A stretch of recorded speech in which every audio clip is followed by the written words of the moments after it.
Hello everyone, welcome back, and today I will be reviewing the college football playoff poll, or the bracket mainly right now, because this is, again, like, the AP poll at this point doesn't matter. This is what really does determine who gets in and who doesn't. And upon first look, I was actually quite surprised because we have teams like Tulane and Miami in here, although Miami is still 7-2 or 8-2, whatever they are at this point. But anyway, we're going to go ahead and get into it. So number 12, we have Tulane. See, I thought, Tulane lost to Navy, so I thought they'd be out of the playoffs. But, I mean, I guess, because if you're the conference champion, you get an audit bid, and I guess Tulane has the best conference, or they have the best record in their conference. I'm assuming that's why they're 12. Either way, though, Tulane, I mean, literally everyone with a brain knows they're not doing anything in the playoffs. You can put them with Ole Miss, Miami, Oklahoma, Notre Dame, Alabama, Oregon, whoever, they're losing. And Texas Tech. Texas Tech, they might be the best. That might be the best matchup for them, but Texas Tech is going to beat the living crap out of them. So, yeah, I mean, it's really nothing to say there. Miami at 11, see, it goes back to, and I'll get to this, at the end of this video, I'll show my rankings, but Miami, it's just the ACC is in such a weird situation because you have Virginia and Miami and then Georgia Tech, who are all kind of fighting to either, compete in the ACC championship or get in the playoffs. And, Georgia Tech, if they continue to win, because they're only a one-loss team, and it's only a one loss in conference. And if they lose to Georgia, it's just going to be one loss out of conference and one loss in conference. If you go 10-2 and only one conference loss, you're going to get in. And Miami, they have lost to what now? They lost to Louisville, and then they lost to SMU. So they have 2 conference losses. So, yeah, right now Georgia Tech is, leader, and then them and Virginia are competing. So Miami, I'm assuming Virginia could easily overtake them. But if we're getting to this match, well, I'll get into the matchups later. But Miami, at 11, I guess it has to make sense somehow. I'm surprised at Alabama getting dropped all the way to 10. I get that, Alabama loses at home. They play really bad on offense. And I get that, a home loss and where you just have a lot of disastrous mistakes. It's not a good look. Dropping 6 spots for it is kind of a lot. I mean, I get it because, Oregon is a one-loss team and they're ranked ahead, and then some of these other teams are one-loss, but I mean, dang, Notre Dame's ranked ahead. I mean, Texas Tech is ranked ahead now. Texas Tech has one loss, but, still. Alabama still does, even though I'm not saying they are a top 3 team or anything. They do have the best resume in the country. But I will say still, it's just if you've been watching a lot of Alabama football like I have, the way they've been winning games is not sustainable. They have been very reliant on their defense, which a lot of people do not know. You have guys like Keon Sabb, you have Domini Jackson, linebacker group, what's his name? Oh my gosh, I'm forgetting. I know a lot of Alabama players, but you have LT Overton, Tim Keenan on defense. You have, Jahad Campbell's in the NFL. I keep forgetting. But basically, Alabama's defense has been what's winning them games. They won South Carolina. They won Vanderbilt. They won Georgia. They kept them in the game against Oklahoma. They won LSU. The reason Alabama has won every single game up until this point is because of the defense. And I have changed my mind quite a bit on Ty Simpson just because he has been a huge turnover problem. He has fumbled the ball. In 5 straight games, he has fumbled the ball in the second half, which is it's really bad. And again, it is sort of a weird predicament because you're it might not be entirely his fault, but also, it kind of is. So it's not a good look. Also, in his most recent game against Oklahoma, okay, did he play bad by any stretch of the imagination? Not really, but he didn't play like a Heisman quarterback. He didn't play like a Heisman quarterback against LSU. He didn't against South Carolina. He didn't this week. So at this point, I'd say his Heisman contention's all but over. And, last week I was arguing about, his competition with Julian Sand, Mendoza, Stockton, all of them. I'll get the Heisman conversation later once I talk about Georgia, because I will really like to give my opinion on that. But anyway, Alabama 10 right now. Yeah, they just, and I said this in the last preview, or in the last playoff poll. They have looked very sketchy. It's just they've not been winning these games. Sure, they've been winning the games, and that's what matters, but they just haven't looked consistent. They haven't looked very shaky, because Alabama teams, this Alabama team cannot run the football. It is unreal. They cannot run the football. And, they did actually, even though it only says they have 80 rushing yards against Oklahoma, sacks do count as rushing yards. So it took away, I'd say in total, Alabama probably had 110 rushing yards. And Daniel Hill, man, he got some nice runs. But on that, Alabama has not run the ball on anyone this whole season. This team is not a running team. They're a passing team. And, Ty Simpson, he's not a great, he's a good quarterback and a great quarterback. So once you play a good/great defense, with a great secondary, and it's not going to matter because, let's say you play a team with a good secondary like Indiana or Notre Dame or Tech, or just any of these defenses, they are going to create so many problems for Alabama on offense and the defense. Once you play an elite offense like Ohio State, Georgia, again, even though they beat Georgia, Georgia has been and I take this back. No, I was saying Alabama has been looking better every week. That was a complete, that was a complete lie by me. I was just not telling the truth there.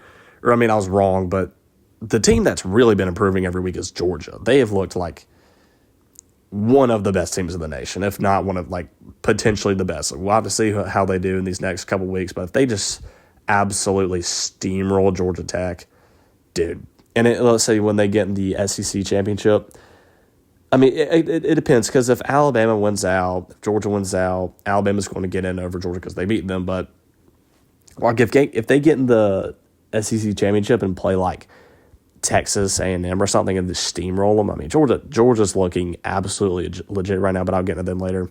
But yeah, Alabama 10. I don't disagree with that. Next, we have Notre Dame at 9. Now, do I think Notre Dame's one of the best teams out there? They're pretty good. They're not a national championship contender, but they have been taking care of business. They went into Pittsburgh and absolutely wiped the floor with them. They have struggled a bit more than I would like, because, Boston College dang near beat them, which is a huge red flag. And, they nearly beat Georgia Tech, but let's be honest, Georgia Tech is not that good. So I don't know, I think Notre Dame, they're maybe about the level they were last year. Honestly, they might be a little bit better, but, 9, I'd say that's a good spot for them. They are 2 losses, but, again, they've looked like they've been improving. The offense is so much better than it was last year. Defense, not quite as good, I'd say. You gave up 41 to Texas A&M, and then you gave up, okay, they really haven't given up too many points outside of that, but I don't know. That was the last really good offense they played, so we'll have to see how they do against better offense. But, number 8, we have, okay, this picture I have is, really blurry, and I literally don't know. Okay, yeah, so Oklahoma's 8. Yeah, I'd say that's good. Oklahoma's, honestly, those, I did not see that coming, beating. I projected Oklahoma to lose to Tennessee and Alabama in the regular season. It's not like Oklahoma has been and this isn't to discredit Oklahoma, but it doesn't look like they've been it's not themselves that's winning the games. It's Alabama, Tennessee absolutely blowing. For example, and Ty Simpson and what's his face, Joey Aguilar had the same exact problem, turnovers.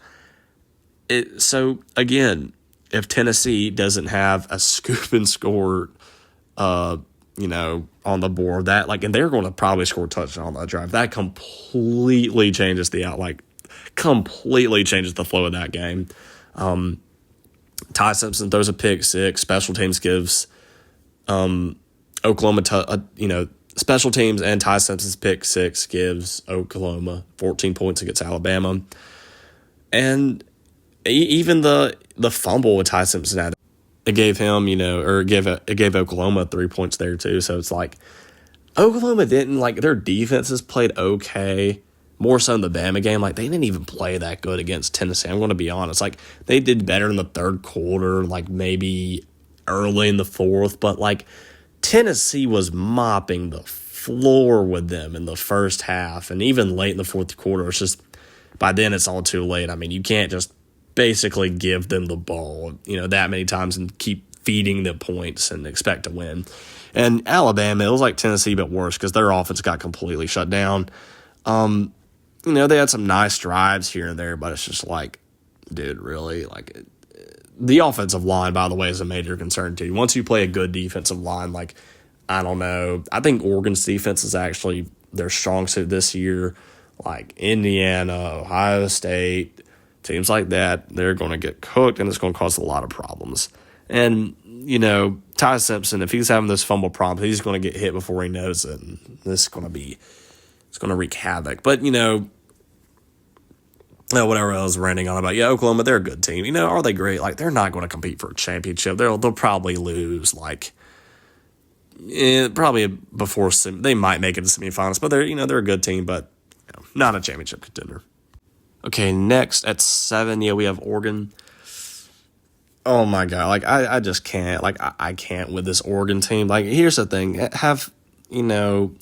they've been blowing out some cupcakes, and they might have, actually no, they literally have not done anything besides beat Iowa on the road. Is that what you're going to be proud about? Oregon, is that your best win? Is that what you have to show for? That's your staple win this season. We go to Iowa and win by 2 points, and by getting a safety. Even though the safety was earlier on in the first quarter, this team is not very good. They're above average. Their offense is not very good. They got absolutely manhandled. Again, I'm going to continue to say it. They got absolutely manhandled by Indiana. The only reason that game was close was because Mendoza threw a pick six. You can't say the Penn State win's good anymore. At the time, I thought it was one of the best wins in the nation. I thought, oh, dang, Oregon, they're the best team in the nation. Number 2, number 1, something like that. But nope, they are just average. I'm really going to be curious as how they do against Washington. I'm really going to be looking forward to that matchup because it's usually a good one, and Washington's not too shabby this year. So we'll have to see how that does. Oregon, they don't even deserve to be in the playoffs because they literally do. There's not a team with an easier schedule than Oregon. People give Ohio State a lot of crap, which is it's deserved, but oh my gosh, there is not a team with an easier schedule than Oregon. It's ridiculous. One loss to it's a good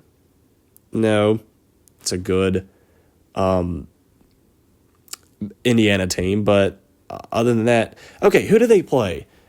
Do they play USC? I think Oregon does play USC next week. If that's true, maybe I'm wrong, but I think they do. And oh my gosh, I'd love to see USC just beat the snot out, or just beat Oregon in general, because oh my gosh, I think USC is a legit playoff team or contender at least. Oregon, again, nothing to show for, but just because they're Oregon, they're going to get 7th. Now we got Ole Miss as 6. Ole Miss they continue to look really good, even though they had a very shaky game against Florida. It's just something that Lane Kiffin does in his teams. They just, again, they play down to some competition, they'll play up to others, but Ole Miss is still, come on, the same Oklahoma team that beat Tennessee and Alabama on the road. Granted, was it pretty? No, but, it's a road win at 2 very premier brand SEC teams. You're going to take it. And Ole Miss goes over there, and in the first half, they were absolutely beating the snot out of Oklahoma. Just complete domination. And sure, Oklahoma kind of caught back up in the third, but then in the fourth, they just completely shut down again. So this Ole Miss team is legit. They dang near beat Georgia on the road, so they are really good. I thought this year's team was a disimprovement or a reduction of the quality of the team last year, but I think this year's team is looking even better, especially because their defense has been slightly improving over time. So yeah, Ole Miss is maybe a championship contender this year. They might actually be. And Trinidad Chandler, she's been doing good or the last time I checked. But number 5, okay, oh my gosh, Texas Tech at 5. Like, here's the thing. I think Texas Tech is a really good team. But 5, like, you think they're better than, Notre Dame? You think they're better than Ole Miss? I don't know. Like, and again, we'll have to see how they've been creaming teams right now. But, like, I don't know. I just want Texas again. I just want Texas Tech to play another top 15 team because BYU is really good. They're not in the playoff bracket, but they are a top 12 team. I don't know. There's just something about it. Like, I think Texas Tech is really good, but I just want to see like one more good game, and then I can be like completely on board with putting them wherever in the rankings. I don't know. I feel like 5 might be a little high, but I guess I'm fine with it. Number 4, Georgia. I think Georgia has been the most interesting team in the nation this year. Because at one point, I was like, Georgia could have like 4 losses. Like, they should have lost to Tennessee. And I still say no, they literally should have lost to Tennessee. Probably should have lost to Auburn. Could have lost to Ole Miss. If Ole Miss gets one stop, they probably lose. There's some other close games they played. I'm like forgetting because dang it's like been a while. Lost to Alabama. There's like one of their losses. Where's the other team they play? I keep drawing blanks here, but they could have a lot more losses this season. I don't like. They could, but just now what they've done, they've completely like. Ever since Mississippi State and when they beat, oh my gosh, who am I thinking of? Who did they play before Mississippi State? I'm like drawing a blank.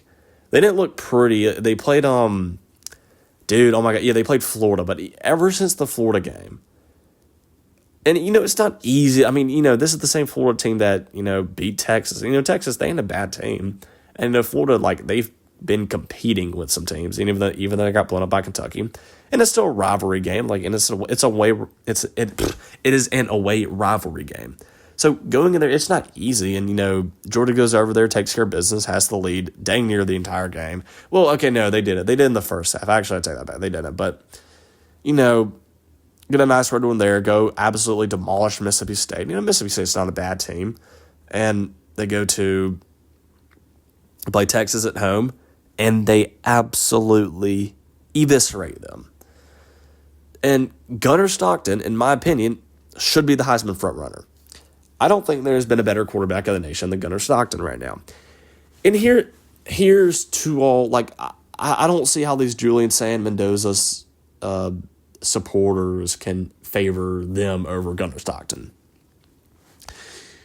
What has Julian Sand and Mendoza done to, like, convince you that, yeah, these are the Heisman winners? And I get it. They're both really great passes. They both have great statistics. But the truth is, Georgia has played much better competition. Gunnar Stockton, I think, he has had some of the most, especially against Ole Miss and, just recently against Texas, he played out of his mind. I'm some of the best quarterback play you'll ever see. So, I mean, what is Gunnar Stockton? The only reason he's not the Heisman frontrunner is because he lost to Alabama. And, at that time, Alabama was known because they lost to Florida State week 1. And at that time, Florida State was, losing games. So it's people didn't really respect Alabama at the time. And when you lose to a team that's not respected at home at night, it cost you some respect. And, Gunnar Stockton, that's, I think, the reason why he's not. But Gunnar Stockton is probably the best quarterback in the nation. I think he should win it over Sand and Mendoza.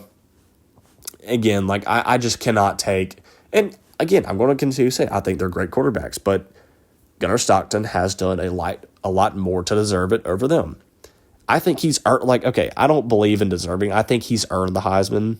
Like if he wins out, continues to do really well, I'm talking about if he lights up his next two opponents, which I think Georgia plays a cupcake next, but if he plays Georgia Tech and goes out there and lights them up, and granted, Georgia Tech doesn't have great defense, but I think if he continues to play at the caliber that he has for these next couple of games, and if he makes it to the SEC championship, he should win.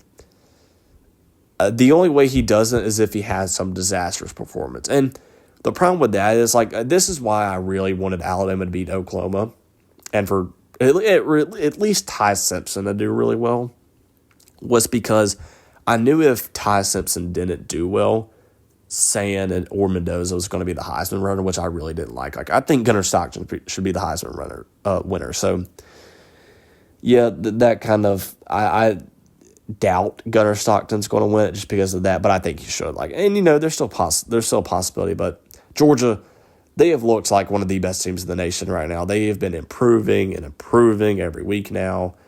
I think their defense has kind of found its swag, I guess, a little bit. They're not great, but they've been getting better, and they don't have a championship defense, but my goodness, Gunnar Stockton's been winning games for them. And that's the difference between Julian Sand, Mendoza, and Gunnar Stockton. And Ty Simpson, for any other quarterback for that matter. You want to know who's been winning games for these teams? It's not Sand. It's not Mendoza. It's not Ty Simpson.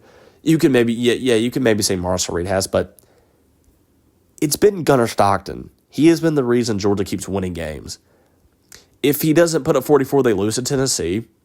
They probably lose to Auburn if they don't.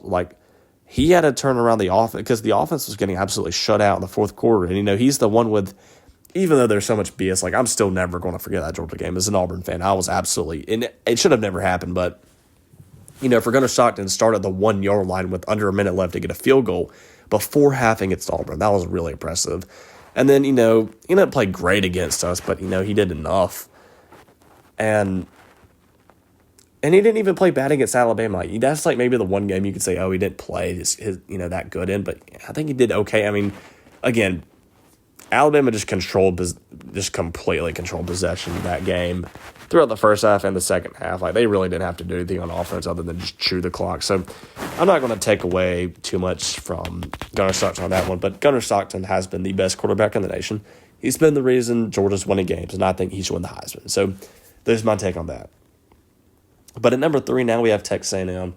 I'm not going to talk about this for terribly long. Texas A&M, I started out the season saying I was not high on them at all. But I think it was after who did they beat? It was I think it was the game before they blew out Missouri. I was really starting to question, say, hey, I think this team is actually pretty good.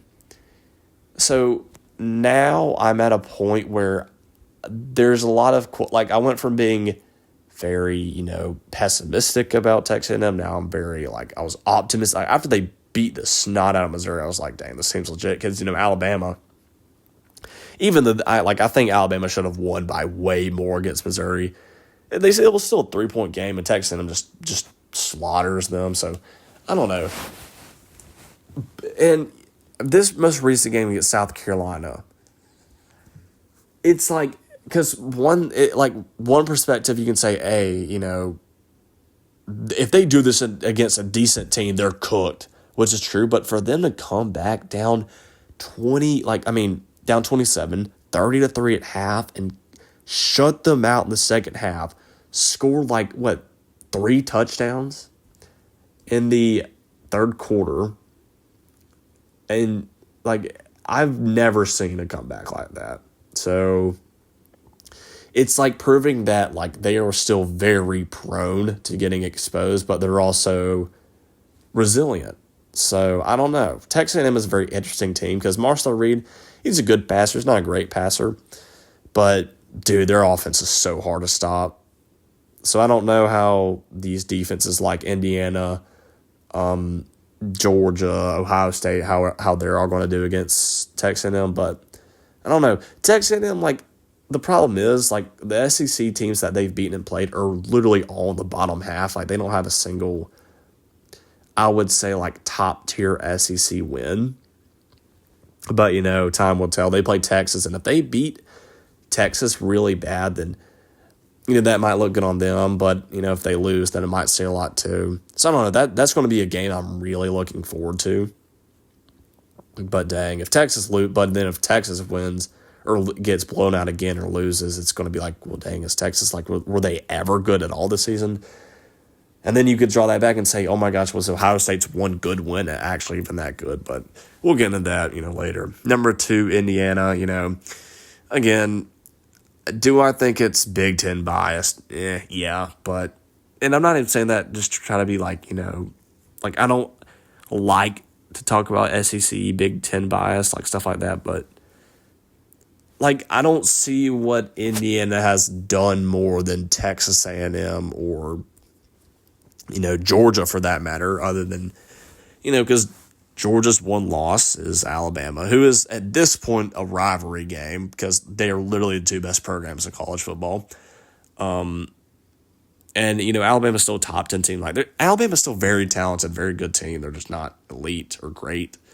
And then, that was like week 4? It's week 13 now. So, like, we got to grow up at some point.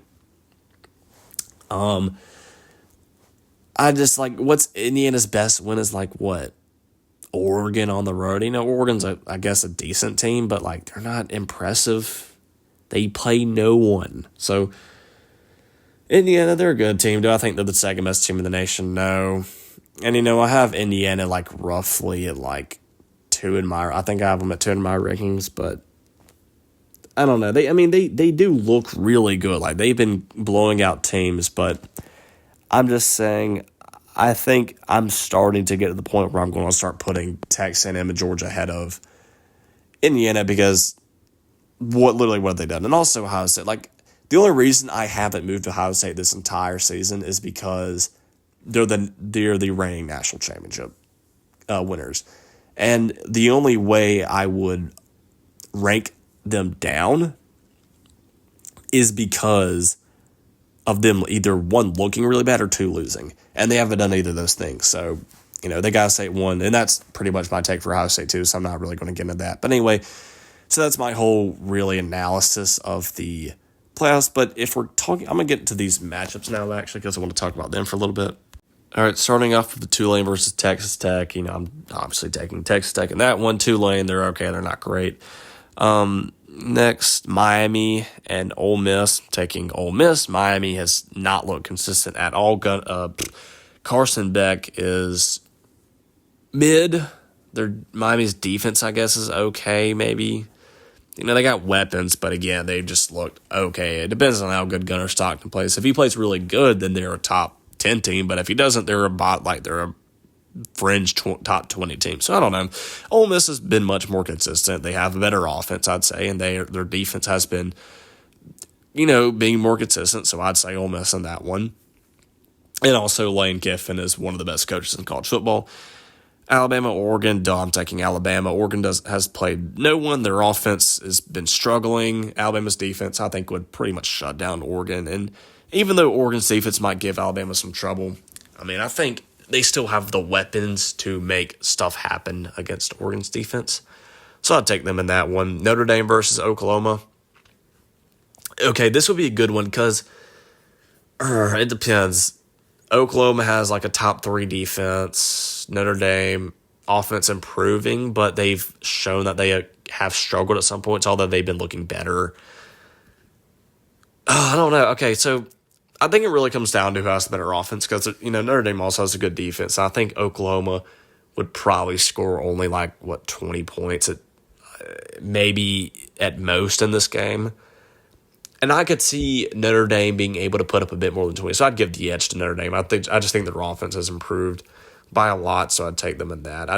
Again, if the teams have similar defenses, it's probably going to come down to who can execute better, and I'd say Notre Dame. Texas Tech, Georgia. Give me Georgia. Texas Tech has not played the caliber teams Georgia has. Gunnar Stockton is the best quarterback in the nation, and Georgia just keeps looking better and better. So, taking Georgia that one. Ole Miss versus Texas A&M. So, okay, last time I made one of these polls, I said Ole Miss over Texas A&M. But here's the thing: I don't know if Ole Miss could get a stop against Texas A&M. Their offense would be just so hard to stop. And I think Texas A&M's defense, like they have a better defense than Ole Miss. So I would take Texas A&M over Ole Miss on that one because their defense would probably come up with more big plays than Ole Miss, whereas Ole Miss literally has struggled to get a stop at times, like against Georgia. And I think Texas A&M's offense is almost just as good as Georgia's, so if not better. So I'll take them in that. If I'm taking Alabama versus Indiana, oh my gosh. Okay, this is literally razor thin. Because, like, at one hand, Indiana could secretly be, like, a fringe top 15 team. But then, I don't know, because we haven't seen Indiana play many teams outside of, Oregon? And Oregon hasn't played anyone either. So, like, I don't know. It depends. I think Alabama's defense would cause problems. But I also could see Indiana's defense really shutting down Alabama's offense. I think it would be a defensive, slugfest. And when it comes down to it, I think I trust the experience at Alabama a bit more than Indiana. And I think Alabama has some crazy playmakers. Like, you got Jeremy Bernard and even Ty Simpson. Like, when Ty Simpson really gets going, he is one of the best quarterbacks in the nation. And, I said he's probably out of the Heisman race. That doesn't, like, for example, John Mateer, I still think he's one of the best quarterbacks in the nation. It's just he's out of the Heisman race because he's had some very bad performances. But they're still really good. So I would have to give it to Bama there. They just have better playmakers, and they're more tested, and their defense probably creates problems for them. So I'd take Bama in that.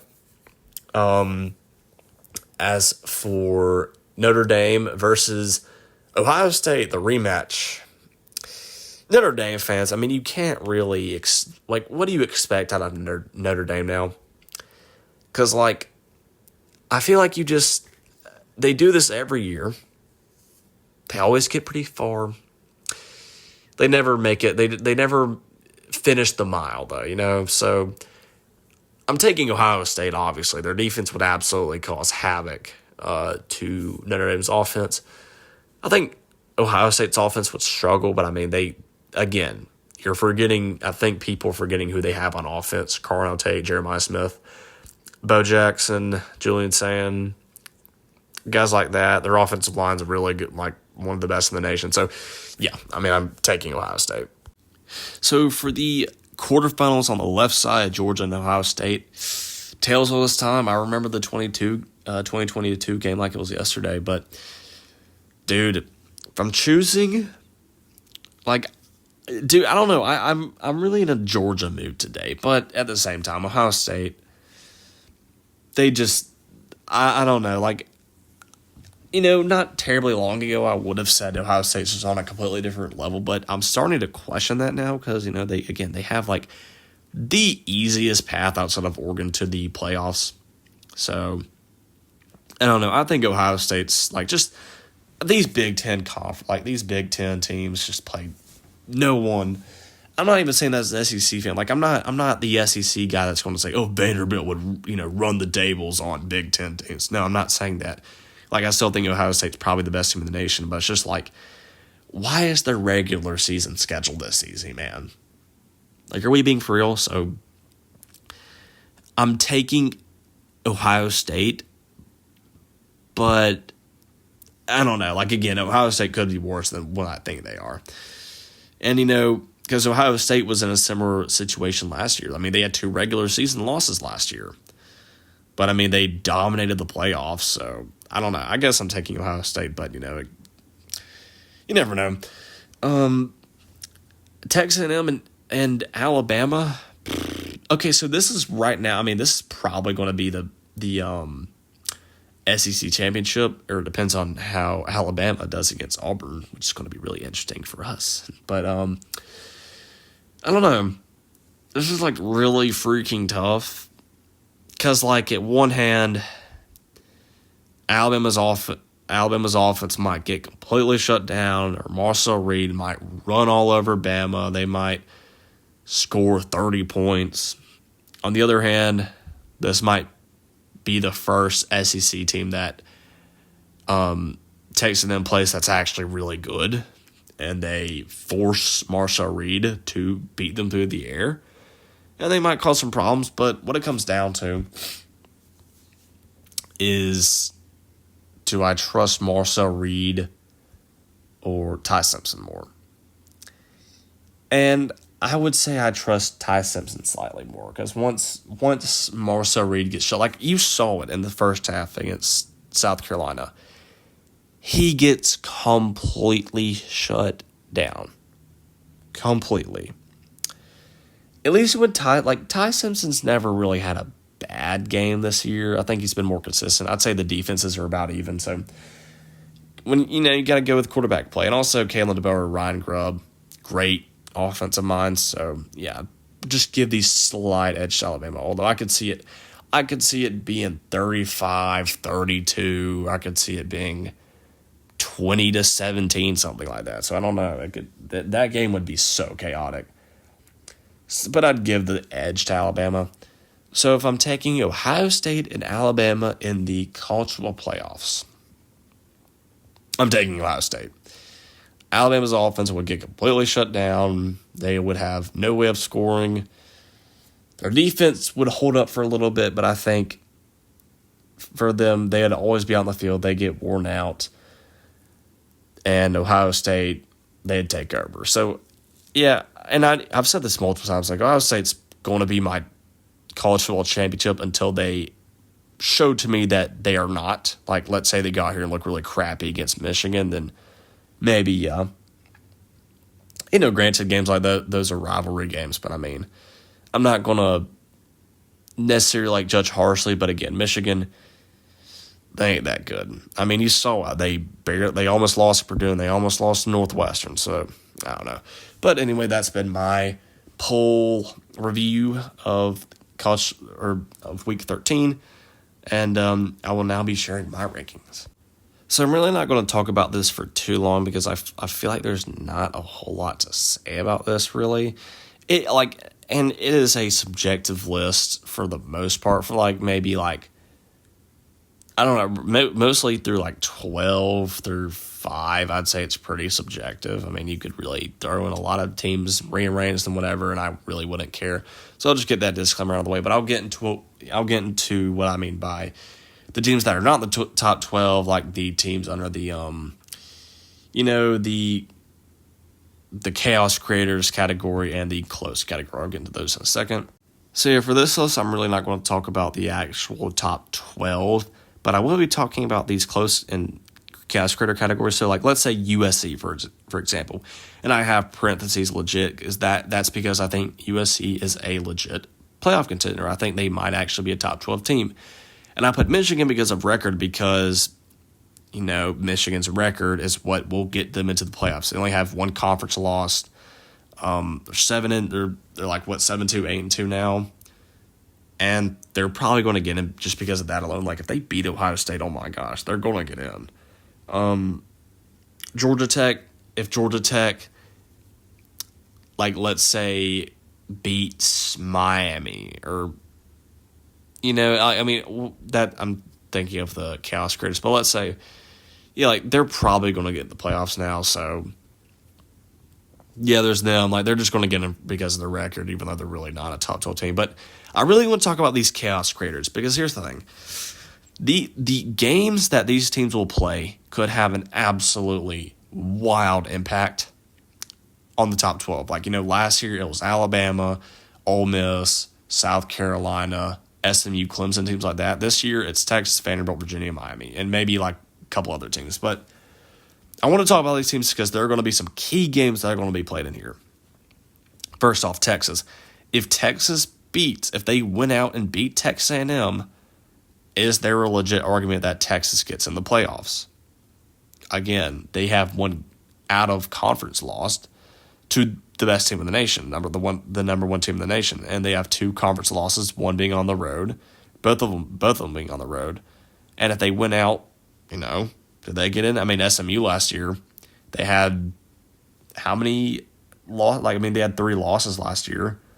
And didn't SMU beat Clemson last year? Okay, because Clemson, I forgot. Yeah, I'm pretty sure SMU won by a field goal. It was like that last second field goal. But, Clemson last year had one out of conference loss to Georgia, and then a loss to Louisville and a loss to SMU. So what do we do about that? Let's say Texas wins. Do they get in? Well, okay, we'll say in Clemson's situation it's different because they played, it was a bowl game or, championship game. So, no, I don't think, I think Texas' chances to get in are basically over, but I don't know. They might not be entirely, but next we have Vanderbilt, and this is another situation. If Vanderbilt wins out, I mean, is there a case that they get in? I mean, because if they go on the road and beat Tennessee, I mean, dude, I don't know. I mean, that's a legit win, and all of Tennessee's losses have been at home. Georgia, Oklahoma, and then who was their other loss? I'm forgetting for some reason. I'm weird. I don't know. They almost lost to Arkansas. I remember that. But, no, they lost to Alabama on the road. But, if they go on the road and beat Tennessee, if they finish out 10-2, Vanderbilt, they might want to get in. And then, next you have Miami. Miami, if they win out, they go 10-2. They're going to want to get in. Or if they play in the championship, they're already in the college football playoff, bracket. But, I'm just assuming they're probably going to lose to some point, or they're probably going to lose in the championship. They might win, but I don't know. This team is chopped. I'll say that. And then Virginia too. Virginia only has 2 conference losses. So I don't know. All these teams, let's say if all of them win their key games, these X factor games, Texas beats Texas A&M, Vanderbilt beats Tennessee on the road.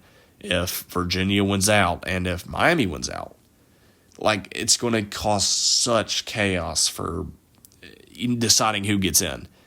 I think, USC, Michigan, and Georgia Tech will get in before them.